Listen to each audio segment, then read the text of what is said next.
मोटा मोटा हिसाब अगर हम देखेंगे पेट को पालने का खर्चा कितना आता है? डॉक्टर ने जो वैक्सीनेशन के लिए आपको बोला है, आप टाइम पे वैक्सीनेशन कंप्लीट करो और एवरी 3 मंथ्स में आपको डिवॉर्मिंग करना, चाहे कैट हो चाहे डॉग हो, जरूरी। अगर हम पेट्स के बारे में देखते हैं तो पेट्स को तो मार्केट में रेडी फूड मिलता है। रेडी फूड अच्छा रहता है, ये जो हमारे घर में बना बनाया खाना मिलता है वो अच्छा रहता है। अरबा सर ये बताइए कि इंसान का बच्चा तो बोल ही देता है कि अगर उसको कोई तकलीफ हो तो पेट में दर्द है या बॉडी में पेन है, जब पेट्स को तकलीफ होती है तो कैसे पता चलेगा ओनर को किसको तकलीफ?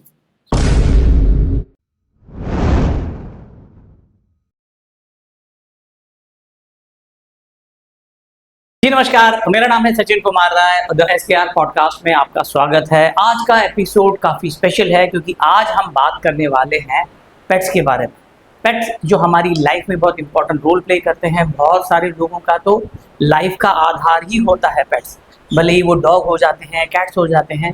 इनके लिए जो भी ओनर होता है वो कुछ भी करने के लिए तैयार है और सेम प्यार मिलता है। हम ये बोल सकते हैं कि कहीं ना कहीं हम पेट्स को रखते हैं तो कहीं ना कहीं हम ये बोल सकते हैं कि इंसानों से उम्मीद नहीं की जाती है प्यार की, पर हमें जानवरों से बहुत अच्छा प्यार मिलता है। तो जैसे मैंने कहा, बहुत सारे लोगों की लाइफ चेंज करता है पेट्स। तो आज हम पेट्स के बारे में बात करेंगे। आज हमारे जो गेस्ट हैं वो है अरबाज शेख। अरबाज सर जो है, इनको करीब 14 साल का एक्सपीरियंस है पेट इंडस्ट्री में। तो चलिए उनसे बात करते हैं पेट्स के बारे में। नमस्कार अरबाज सर। नमस्कार सचिन जी, आपको यहाँ पे मुझे बुलाने के लिए धन्यवाद। अरबाज सर, आप अपने बारे में कुछ बताइए। मेरा नाम अरबाज शेख है और पिछले तकरीबन 13-14 साल से मैं पेट इंडस्ट्री में काम कर रहा हूँ। मेरी ये जर्नी की जो शुरुआत हुई थी वो एक 18 साल की उम्र से हुई थी, 17-18 साल की उम्र से हुई थी, जब मैं HSC का एग्जाम मैंने दे दिया था। उसके बाद में HSC के एग्जाम के बाद में मेरा जो वैकेशन लगा हुआ था, ठीक है, तो उस टाइम पे थोड़ा जॉब की सर्चिंग में था, वो था। तो मेरा एक फ्रेंड था जिसकी एक पेट शॉप थी और एक्वेरियम थी। तो उसने मुझे ये फोटो बताया व्हाट्सएप के ऊपर, बोला कि यार अरबाज, ये डॉग को लेके मैं परेशान हो गया हूँ, तो यार ये डॉग कहीं पे मिलेगा तो मेरे को बताना। तो एक जो ये था कि मैं एक पुणे से बिलोंग करता हूँ, तो पुणे में बहुत सारे डॉग ब्रीडिंग सारी चीजें होती है। तो पुणे में एक मेरे फ्रेंड थे, उनके पास में काफी सारे डॉग्स थे। तो मैंने जस्ट उनको एक फोन किया, मैंने कहा कि ये मेरा एक दोस्त एक परेशान है, उनको एक डॉग चाहिए, तो आपके यहाँ पे अवेलेबल होगा क्या? तो उन्होंने कहा कि हाँ अवेलेबल तो हो जाएगा, ठीक है, बट आपको कितने डेज का पपी चाहिए, सारी डिटेल्स उन्होंने बताई। फिर उसके बाद में मतलब वहीं से मेरी जर्नी स्टार्ट हो गई है कि एक पेट्स को लेके, ठीक है। और वो टाइम पे मतलब कि वो इतना परेशान था कि उसको कहीं पे वो पेट उसका मिल नहीं रहा था, वो डॉग मिल नहीं रहा था, ठीक है। तो मैंने उसको अवेलेबल करवा के दे दिया। तो फिर उसके बारे में मैंने सारी जानकारी ली कि कैसा होता है, क्या होता है। फिर मैं मतलब दिन भर उनके यहाँ पे जाता था, बैठता था, सारी चीजें करता था। फिर उसके बाद में मुझे धीरे धीरे डॉग ब्रीडिंग के बारे में समझ में आने लगा, फिर ट्रेडिंग के बारे में समझ में आने लगा। सारी चीजें मैं करता गया और आज मेरा पेट स्टोर है, पेट शॉप है। तो मतलब एक चीज मैं ये बता रहा हूँ कि डॉग्स के साथ में जैसे पर्शियन कैट्स वगैरह होती है, उसमें भी मुझे कि मतलब वो भी सारी चीजों में मैं डील्स कर चुका हूँ, उनकी ब्रीडिंग कर चुका हूँ, डॉग की ब्रीडिंग कर चुका हूँ, कैट की ब्रीडिंग कर चुका हूँ। सारी चीजें मतलब कि इन एंड आउट्स उसके बारे में मुझे पता है। अरबाज सर, अगर किसी को पेट लेना है यानी अडॉप्ट करना है, उसके लिए इंडिया में कोई लीगल प्रोसीजर है क्या? इंडिया में लीगल प्रोसीजर मतलब एक चीज की ये है, अभी जैसे कि पिछले कई सालों पहले एक चीज ये आई है कि जैसे कि आप कहीं से पपी परचेज करते हो तो वो मिनिमम 60 डेज का होना चाहिए, उसके अबाव होना चाहिए। उसके बाद में उसके सारे वैक्सीनेशन कंप्लीट होने चाहिए। अगर सारे वैक्सीनेशन कंप्लीट नहीं भी हो तो मिनिमम 1 या 2 वैक्सीनेशन उसके कंप्लीट होना चाहिए। और उसके पहले आप जहां कहीं से भी ले रहे हो तो वो सेलर के पास में, ठीक है, डॉग ब्रीडिंग सर्टिफिकेट होना जरूरी है, ठीक है। और जैसे पेट शॉप से अगर ले रहे हो तो पेट शॉप का लाइसेंस होना जरूरी है, जो वहां का स्टेट एनिमल वेलफेयर बोर्ड उनको लाइसेंस इशू करता है, ठीक है। उसके बाद में आप जो पपी ले रहे हो उसका जेनेटिक्स आपको पहचानना जानना जरूरी है। क्या ये पपी है, इसके मदर फादर कैसे, ठीक है, इनमें कोई जेनेटिक प्रॉब्लम तो नहीं है, ठीक है। ये सारी चीजें देखने के बाद में आपको एक परफेक्ट पेट मिल सकता है और आप एक परफेक्ट पेट ले सकते हो। नहीं तो जनरली होता क्या है कि पपी तो आप कहीं से भी परचेज कर लेते हो, फिर उसके 6 महीने के बाद में उसके हेल्थ इशू कुछ हो जाती है, जैसे जेनेटिक प्रॉब्लम कुछ आ जाता है, फिर आप वेट के पास में ले जाते हो। तो ले जाने के बाद में डॉक्टर बोलता है, वेट बोलता है कि इसमें तो जेनेटिक प्रॉब्लम है, इसके मदर को ये प्रॉब्लम है, इसके फादर को ये प्रॉब्लम था। तो जेनेटिक जो हेल्थ इश्यूज है वो कहीं ना कहीं आने के चांसेस ज्यादा बढ़ जाते हैं पपीज में। अगर ये सारी चीजें अगर आप नहीं देखते हो तो ये सारी चीजें पपी अडॉप्ट करने के पहले, परचेज करने के पहले सारी चीजें आपको तो चेक कर लेना जरूरी है। सही बात बताई आपने अनवर सर अडॉप्शन के बारे में। अगर किसी को पेट लेना है तो क्यों लेना चाहिए, और अगर नहीं लेना है तो क्यों नहीं लेना चाहिए? देखो सचिन जी, एक चीज ये होती है कि मुझे ये काम करना चाहिए या नहीं करना चाहिए, और ये अगर नहीं करना चाहिए तो क्यों नहीं करना चाहिए। ठीक है, सबसे पहले तो एक चीज मैं ये बता रहा हूँ कि पेट्स जो होते हैं आप किस लिए ले रहे हो। सबसे पहले तो आज के एक मतलब मॉडर्न कल्चर में ये आया है कि एक पेट्स मतलब एक लग्जरी लाइफस्टाइल। ठीक है, एक ये चीज आ गई है कि आपका घर इतना बड़ा हो, फिर आपके पास में 2-3 डॉग्स हो। ठीक है, 2-3 नहीं, एक डॉग्स हो, और वो भी ऐसा है कि एक्सोटिक डॉग हो कि जैसे मार्केट में जिसकी कीमत लाखों में हो। ठीक है, तो ये सारी चीजें हैं। तो मेरा एक चीज यही है कि अगर आप पेट ले रहे हो तो सबसे पहले तो एक चीज ये है, आपको पेट से लगाव होना जरूरी है उसकी। जैसे कि आप ये चीज समझ लो कि जैसे छोटा बेबी बॉर्न होता है, बॉर्न होने के बाद में उसको आप कैसा संभालते हो, उस तरीके से आपको पपी संभालना जरूरी है। अगर ये सारी चीजों के लिए आप रेडी हो, तैयार हो, तो आप फिर ले सकते हो, गो फॉर दैट। वो सारी चीजें करने के लिए अगर आप तैयार हो तो वो चीज फिर ठीक है। अगर नहीं तो मेरा सजेशन है कि आप पेट मत पालो। बिकॉज होता क्या है कि जैसे कोई सोसाइटी है, सोसाइटी में किसी के पास में कोई पेट है तो उसका देख के आपने ले लिया, आपका देख के किसी और ने ले लिया। सबसे पहले तो आप ये चीज चेक कर लो कि मैं उसको संभाल सकता हूँ, मैं उसकी अच्छे से केयर कर सकता हूँ। ठीक है, आपके घर में अगर कोई ओल्ड एज है, ठीक है, अगर उसको कोई एलर्जी का प्रॉब्लम है, आज तो आपने परचेज करके ले लिया, आपको नेक्स्ट वीक फिर आप सेलिंग के लिए जाओगे या कुछ करोगे, फिर उसके बाद में अगर सेलिंग नहीं हो पाया हो पपी, ठीक है, या आप एडॉप्ट करने के लिए किसी को दे दोगे। एक चीज ये भी होनी चाहिए, सामने वाला संभालने के उतना कैपेबल है या नहीं। तो ये सारी चीजें डिपेंड करती है। पेट्स अगर ले रहे हो तो क्यों ले रहे हो, और अगर नहीं ले रहे हो तो क्यों नहीं ले रहे। ठीक है, तो अगर जैसे कि मतलब आप अगर पेट को संभाल सकते हो, ठीक है, सारी उसकी केयर कर सकते हो, उसको वेटनरी डॉक्टर के पास में ले जा सकते हो, उसके वैक्सीनेशन करवा सकते हो, जो भी अगर वो बीमार पड़ता है, सिक होता है, तो आप सारा मतलब कि उसका कर सकते हो, तो आपको लेना चाहिए। अदरवाइज आपको पेट्स नहीं पालने चाहिए।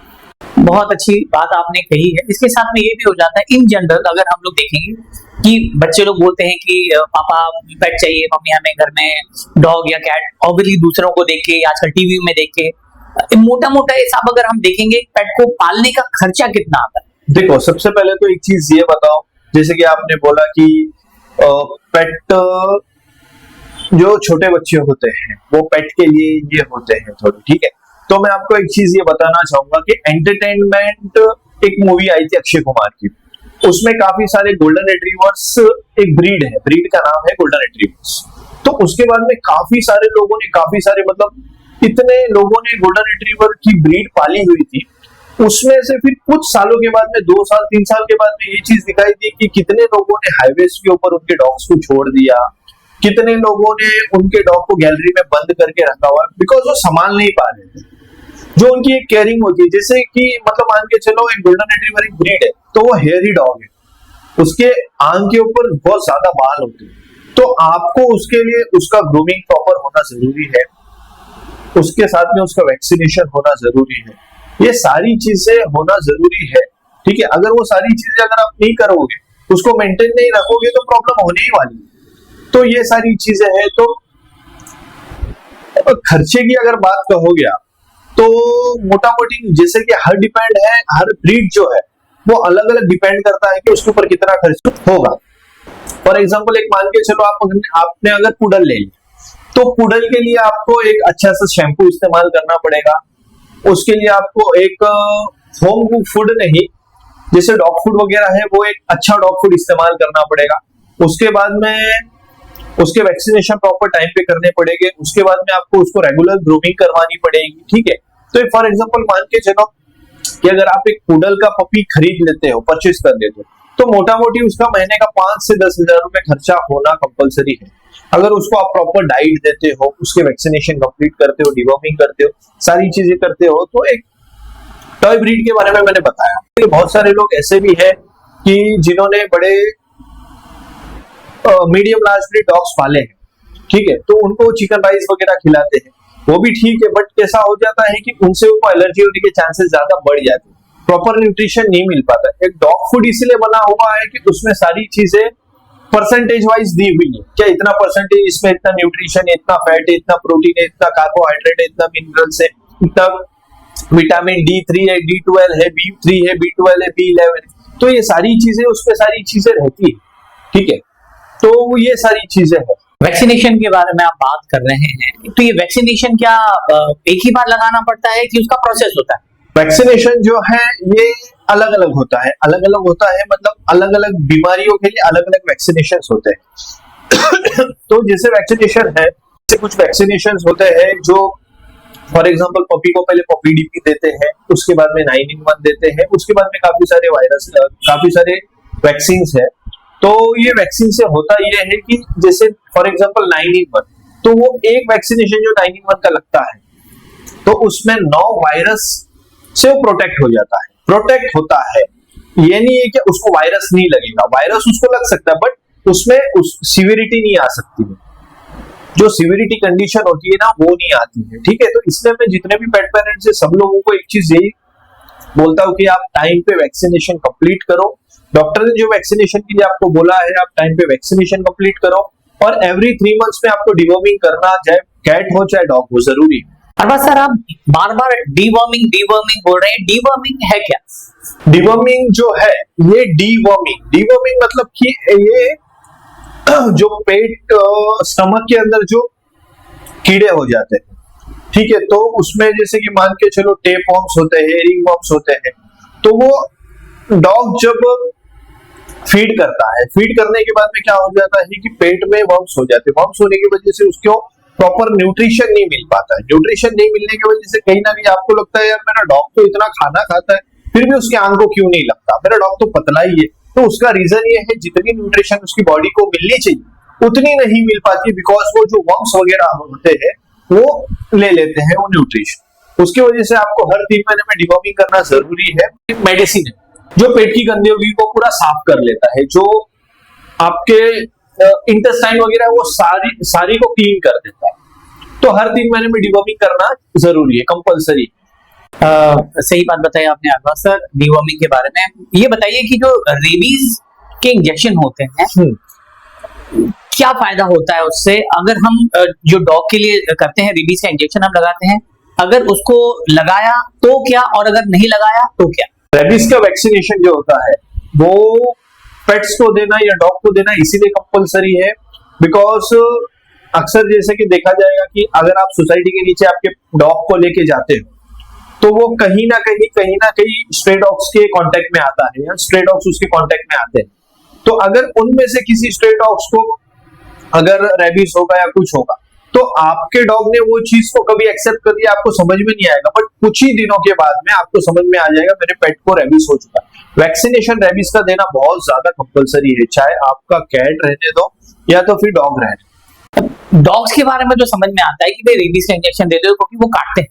कैट्स के बारे में, कैट को भी रेबीज का इंजेक्शन देना, कैट को भी रेबीज का वैक्सीनेशन होना जरूरी है, इसीलिए बिकॉज होती क्या है कि इनके जो टीथ है, इनका जो सलाइवा है, उसमें कहीं ना कहीं एक वक्त के बाद में रेबीज अपने आप डेवलप हो जाता है बिकॉज कि वो जो रहते हैं वो स्ट्रे डॉग्स के, स्ट्रे कैट्स अपने, जैसे कोई स्ट्रे कैट है, ठीक है, वो बाहर घूमती है, बाकी स्ट्रे कैट्स के कांटेक्ट में आ जाती है, तो कहीं ना कहीं ये जो रेबीज है ट्रांसमिटेड डिसीज, और इंसान को ये तब होता है जब वो उसको काटता है, जब वो उसको काटेगा, ठीक है, या फिर आपके हाथ पे कहीं पे जख्म है, ठीक है, और अगर उसका सलाइवा का एक ड्रॉप भी बस गिर जाए, ठीक है, या उसका जो थूक है, ठीक है, या फिर उसकी जो राल है वो आपके जख्म के ऊपर एक बूंद भी चली जाए तो उससे रेबीज होने के चांसेस आप में बढ़ जाते हैं।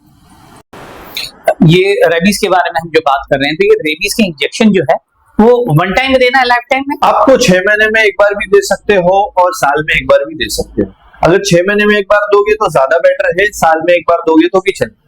अरबाज सर ये बताइए कि जैसे कि अगर हम पेट्स के बारे में देखते हैं तो पेट्स को तो मार्केट में रेडी फूड मिलता है, रेडी फूड अच्छा रहता है, ये जो हमारे घर में बना बनाया खाना मिलता है वो अच्छा रहता है? जैसे कि आपने फीड के बारे में मुझे पूछा कि रेडी फूड अच्छा होता है कि जैसे डॉग फूड कैट फूड जो मार्केट में अवेलेबल है वो अच्छा होता है। सबसे पहले तो एक चीज मैं बता दूंगा आपको, इंसान हो या जानवर हो उसके लिए घर का खाना ही बेस्ट है। ठीक है, तो डॉग को अगर आप खाना दे रहे हो, घर में बना के दे रहे हो, तो क्या दे रहे हो वो डिपेंड करता है। ठीक है, फॉर एग्जांपल मान के चलो कि आपने चावल ले लिया, उसमें चिकन बॉईल करके डाल दिया, चिकन से उसको मिल गया प्रोटीन, चावल से उसको मिल गया, राइस से उसको मिल गया कार्बोहाइड्रेट। ठीक है, बाकी सारी चीजें डॉग को जो न्यूट्रिशन की जरूरत है वो कहां से मिलेगा। ठीक है, तो उसको एक हेल्दी डाइट देने के लिए आपको वेजिटेबल्स को मिक्स करना पड़ेगा। ठीक है, उसके बाद में चिकन मिक्स करना पड़ेगा, उसके बाद में राइस मिक्स करना पड़ेगा, और उसके बाद में आपको ये चीज देखना पड़ेगा कि कंप्लीट उसका डाइट हो रहा है या नहीं हो रहा, ये उसका कंप्लीट फूड हो रहा है या नहीं हो रहा। अभी बहुत सारे लोग बहुत सारी जगहों पे ये चीज करते हैं, चिकन को राइस के साथ में बॉईल कर लेते हैं। मार्केट में मल्टीविटामिन अवेलेबल है, ठीक है, कैल्शियम अवेलेबल है, वो सारी चीजें जो रेडी कैल्शियम है, मल्टीविटामिन है, उसको फूड में मिक्स कर देते हैं और डॉग को देते हैं। ठीक है, बट उनको ये नहीं पता होता है कि वो मल्टीविटामिन में कितना प्रोपोर्शन में, कितना परसेंटेज में ये फूड मिलाने के बाद में उसका एक प्रॉपर डाइट बनेगा। ठीक है, ये आप कैलकुलेशन कर ही नहीं सकते, ये आप प्रॉपर तरीके से कैलकुलेशन कर ही नहीं सकते हो कि मेरे डॉग को जो न्यूट्रिशन लेवल की जरूरत है उतना उसको मिल रहा है, उससे ज्यादा मिल रहा है, उतना कम मिल रहा है। बट आप डॉग फूड में कर सकते हो। डॉग फूड में इसीलिए कर सकते हो क्योंकि वो रेडी टू ईट फूड है। आपको बस एक फॉर एग्जांपल मान के चलो, एक कोई कैट है, कैट वो है 1 साल की, तो आपको दिन में उसको 3 बार खाना देना है। वो 100 ग्राम्स को 3 टाइम्स डिवाइड करना है, 30 grams, 35 grams, 30 grams, 35 grams, 30 grams, 35, उसमें उसका पेट भर गया, उसमें उसकी पूरी भूख खत्म हो। ठीक है, बिकॉज क्या होता है, जो रेडी फूड होता है उसमें प्रॉपर न्यूट्रिशंस रहते हैं, मिनरल्स रहते हैं और सारी चीजें रहती है उसमें, जो एक न्यूट्रिशन वैल्यू को पूरा कंप्लीट करता है, चाहे डॉग हो चाहे कैट। जैसे जैसे पेट्स की एज बढ़ती जाती है, उनके खाने पीने में चेंजेस आते हैं या क्वांटिटी बढ़ती है, कैसे पता चलेगा? सचिन जी, आपने बहुत ही अच्छा सवाल किया कि मेरे भी पेट स्टोर पे बहुत सारे लोग आते हैं। उनका मुझे यही सवाल रहता है कि हमारा डॉग तो अभी पेडिग्री का जो ग्रेवी है वो नहीं खाता है, मतलब मार्केट में बहुत सारी ग्रेवीज अवेलेबल है, वो नहीं खाता है। ठीक है, अभी हमारे डॉग का एज हो गया 7 या 8 इयर्स, तो ये सारी चीजों में ऐसा होता है जैसे कि मान के चलो एक इंसान और एक जानवर। ठीक है, तो आप इंसान को जानवर से कंपेयर नहीं कर सकते हो, बट जानवर को इंसान से भी कंपेयर नहीं कर सकते, दोनों अपनी अपनी जगह पे। ठीक है, लेकिन एक चीज ये आती है, जैसे आपकी एज बढ़ती है, जैसे आपकी एक एज बढ़ती है, तो उस हिसाब से जैसे आपका डाइजेशन सिस्टम है वो थोड़ा वीक होता है। ठीक है, आपके बॉडी को जो न्यूट्रिशन वैल्यू है, ठीक है, वो ज्यादा लगती है, बट आपकी बॉडी उतना एक्सेप्ट नहीं कर पाती है। ठीक है, तो उससे क्या हो जाता है, आपका डाइजेशन सिस्टम वीक हो जाता है। वीक होने की वजह से काफी सारे ऑर्गन फेलियर, बहुत सारी चीजें जो आती है, तो ये सारी चीजों को कंट्रोल पहले से ही आपको करना पड़ेगा, ताकि आपका जो डॉग है वो एक ओल्ड एज में जाने के बाद में उसको तकलीफ ना हो या ऑर्गन फेलियर ना हो। ये सब आप जो बता रहे हैं, इसकी जानकारी उनको कैसे पता चलेगी? देखो, एक चीज ये होती है कि आपका डॉग जो है, आज वो अगर खाना खा रहा है, फॉर एग्जांपल मान के चलो वो आधा किलो दिन भर में खाना खा लेगा। ठीक है, अब उसकी जैसे जैसे उम्र बढ़ेगी वो ज्यादा खाना खाएगा, आधा का, पौना का, एक का 1.5। वो आपके ऊपर डिपेंड करता है आप उसको किस तरीके से आधा किलो खाना दे रहे हो, दिन में कितने बार उसको डिवाइड करके दे रहे हो। ठीक है, फॉर एग्जांपल एक चीज मैं बता रहा हूँ, मेरा क्लाइंट है, अभी भी है, उसके पास में ग्रेट ब्रीड्स है, तो वो क्या करता है कि मेरे को 2-3 बार उसने ये कहा है, अरे मेरे डॉग्स तो इतने हेल्दी है, इतने वेट है, इतने, मैंने उसको काफी बार मना भी किया है कि तेरे डॉग्स अभी 5 इयर्स प्लस हो गए, उनकी थोड़ी डाइट पे कंट्रोल करना, उनको न्यूट्रिशनल वैल्यू वाला फूड देना, जिसमें खाना, मतलब कि ऐसा नहीं है कि खाना खाने के बाद में डॉग मेरा एकदम मोटा तगड़ा होना चाहिए, लेकिन एक एज फैक्टर भी होता है। एज फैक्टर के हिसाब से आपको डॉग को फीड देना जरूरी है, बिकॉज अल्टीमेटली सारी चीजें जो डिपेंड करती है पेट्स में, इंसान में, उसका फीड, वो उसका वक्त और उसका टाइम, कि वो कौन से वक्त के ऊपर कौन सी चीज खा रहा है या आप उसको कौन सी चीज दे रहे हो। बिल्कुल अच्छी बात बताई आपने कि हमें उस प्रकार से पता चलेगा अगर हम लोग बराबर से उसकी देख रेख करते हैं कि एज के साथ में उसका डाइट के ऊपर ध्यान देना। और बस सर ये बताइए कि इंसान का बच्चा तो बोल ही देता है कि अगर उसको कोई तकलीफ हो तो पेट में दर्द है या बॉडी में पेन है, जब पेट्स को तकलीफ होती है तो कैसे पता चलेगा ओनर को किसको तकलीफ है? और सचिन जी, तो ये जो चीज आपने बताई है कि पेट्स को कैसे पता चलेगा, ओनर को कैसे पता चलेगा कि उसके पेट्स को कैसे तकलीफ है, ठीक है। सबसे पहले तो एक चीज ये होती है कि पेट्स को टेम्परेचर हो या कोई दूसरी चीज हो, सबसे पहले वो खाना खाना छोड़ देता है, ठीक है। खाना खाना छोड़ देता है, सबसे पहला सिम्टम, सब पेट्स में सबसे पहला सिम्टम ये है कि वो खाना खाना छोड़ देगा, ठीक है। और खाना खाना छोड़ने के बाद में वो अपनी फीड लेना छोड़ने के बाद में ये सबसे पहले आपको, अगर वो फीड कर भी लेता है, अगर उसको इंटरनल कुछ प्रॉब्लम है, या तो लूज मोशन करेगा या वॉमिटिंग करेगा, ठीक है। ये दोनों में से अगर कुछ नहीं किया उसने, ठीक है, तो कहीं ना कहीं आपको उसके बॉडी के ऊपर रैशेस दिखाई देगी, कहीं ना कहीं कुछ ना कुछ चीजें आपको दिखाई देगी। तो उसके ऊपर से आपको पता चल सकता है कि मेरा ये जो पेट है सिक है, बीमार है। सर फिर से हम लोग डाइट के ऊपर आ जाते हैं। ये बहुत लोगों का सवाल है, रॉ मीट अगर हम जैसे कि पेट्स को देते हैं, है ना, वो अच्छा है या हम कुक करके दें वो अच्छा है? सचिन जी, जो चीज आपने बताया कि रॉ मीट अच्छा होता है या फिर हम उसको बना करके दे वो अच्छा होता है, ठीक है। तो सबसे पहले तो एक चीज ये बोलूंगा मैं कि पेट कोई भी हो उसको कुक करके ही देना है, बॉईल करके ही आपको देना है। पेट को आपको 3 चीजों से दूर रखना है। सबसे पहले ऑयल, एडिबल ऑयल जो होता है उससे, दूसरा स्पाइसेस से, मसालों से, तीसरा मीठी चीजों से, चाहे फिर वो आपकी कैट रहे चाहे आपका फिर डॉग, ये तीनों चीजों से उसको सबसे पहले दूर रखना। बिकॉज होता क्या है, अगर आप उसको तीखा भी दे दो और उसमें अगर वो मीट वगैरह मिक्स है तो खा लेगा, बट उसको इंटरनल प्रॉब्लम, ठीक है। और अगर आप उसको स्वीट दे दोगे, मीठी चीज दे दोगे खाने के लिए, तो खा तो लेगा, बट उसकी वजह से कहीं ना कहीं उसको हेयर फॉल चालू हो जाएगा, ठीक है। और उसके पहले जैसे कि आप एडिबल ऑयल वगैरह उसमें मिक्स करो तो कहीं ना कहीं उसको एलर्जी का प्रॉब्लम चालू हो जाएगा। होता यह है कि जैसे कि आप मीट वगैरह कभी बॉईल करोगे तो उसका अपना एक नेचुरल ऑयल रहता है जो उसमें आ जाता है, ठीक है। तो वो अगर आप एक उसको नेचुरल तरीके से फूड घर में बना करके दोगे तो ज्यादा बेटर रहेगा। अरबा सर, अभी आपने जो मीठा बताया उससे मुझे याद आ गया कि बहुत सारे हम लोगों ने देखे हैं कि बहुत सारे लोग है ना, जो जानवरों को फीड करने के हिसाब से जो स्ट्री डॉग्स होते हैं उनको जो इंसान का खाने का बिस्किट होता है जो 4-5 रुपए में मिल जाता है वो देते हैं, और वो मीठा होता है तो उससे उनको तकलीफ होती है, उनका पेट भरता है? नहीं सर, ये सबसे पहले तो एक चीज मैं ये बता दूं कि आपने कहा कि जैसे कि कोई फीडर है वो डॉग को बिस्किट फीड करता है, सारी चीजें करता है, तो मैं आपको एक चीज ये बता दूंगा, जो बिस्किट्स होते हैं उसमें मैदे का जो प्रोपोर्शन होता है, मैदा जो होता है उसका प्रोपोर्शन कहीं ना कहीं 50% के भी ऊपर होता है, ठीक है। तो वो चीज पेट के लिए अच्छी नहीं होती है। और दूसरी बात है, आप जितने भी स्ट्रे डॉग्स ले लो, ठीक है, पहले का तो पता नहीं, बट अभी जितने फीडर से, डॉग फीडर से, कैट फीडर से, उन्होंने कैट फूड, डॉग फूड खिलाना चालू किया। बिकॉज पहले कुछ सालों पहले एक चीज ये होती थी कि वो उनको बिस्किट खिला देते थे और उनको लगता था कि इनका पेट भरता है, जबकि उनका पेट भरता नहीं। और वो बिस्किट की वजह से कहीं ना कहीं उनको स्किन एलर्जी होती थी, बॉडी के आपको बॉडी के ऊपर फोड़े फोड़े दिखाई देते थे, ठीक है। मतलब कहीं ना कहीं उनको वो चीज से तकलीफ होती थी और वो इतनी इमीडिएट नहीं होती थी। जैसे कि आप अगर आप एक डॉग को रेगुलर एक कंटिन्यू 1 हफ्ता, 10 दिन, 15 दिन, महीना भर अगर आप उसको बिस्किट खिलाओ तो कहीं ना कहीं 1 महीने बाद आपको चीज दिखाई देगी, क्या रे इसके बॉडी के बाल झड़ रहे हैं, ठीक है, हेयर फॉल हो रहा है, और भी चीजें आपको मतलब दिखाई देगी कि ये खिलाने से ये चीज होगी। और बात सर, जो हमारे पेट्स होते हैं क्या वो हमारे लिए हार्मफुल, या हम बोल सकते हैं कि जैसे कि डॉग होते हैं क्या हमें वो काट सकते हैं, या बिल्ली होती है वो हमें पंजा मार सकती है, ऐसा कुछ वो हमें हार्म कर सकते हैं जो कि हमारे वो पेट्स ही?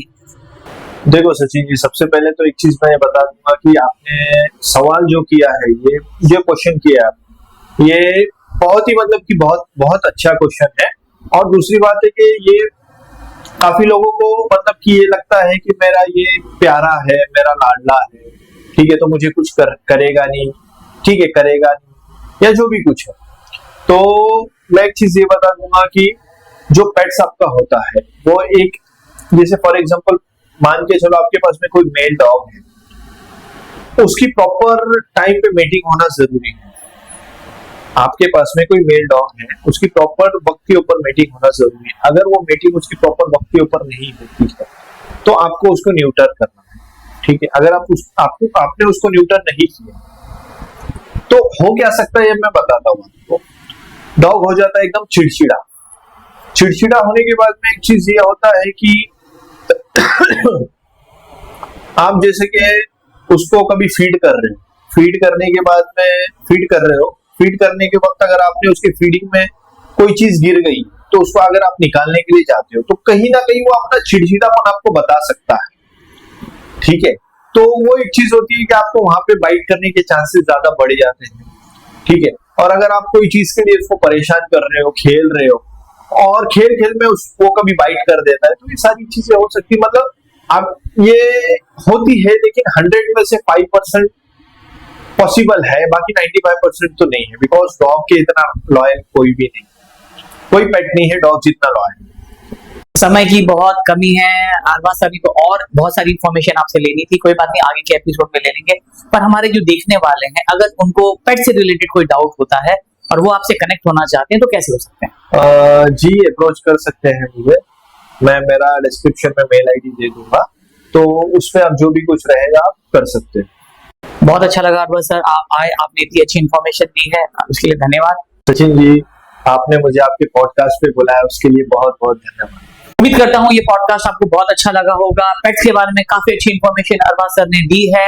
आपको ये पॉडकास्ट कैसा लगा है, आप अपनी राय दीजिए। अगर आप चाहते हैं कि और भी ऐसे ही इंफॉर्मेटिव इन्फॉर्मेशन आपको मिले और कोई पर्टिकुलर फील्ड से गेस्ट को आप बुलाना चाहते हैं तो प्लीज आप कमेंट में जरूर मेंशन कीजिए, लाइक कीजिए और प्लीज सब्सक्राइब कीजिए। और प्लीज आप इसे जितना फॉरवर्ड करेंगे उतना हमारे लिए अच्छा रहेगा। कहीं ना कहीं हमें लगता है कि आप अप्रिशिएट कर रहे हो। तो उम्मीद करता हूँ ये पॉडकास्ट आपको अच्छा लगेगा। मिलते हैं अगले पॉडकास्ट के लिए, तब तक के लिए धन्यवाद।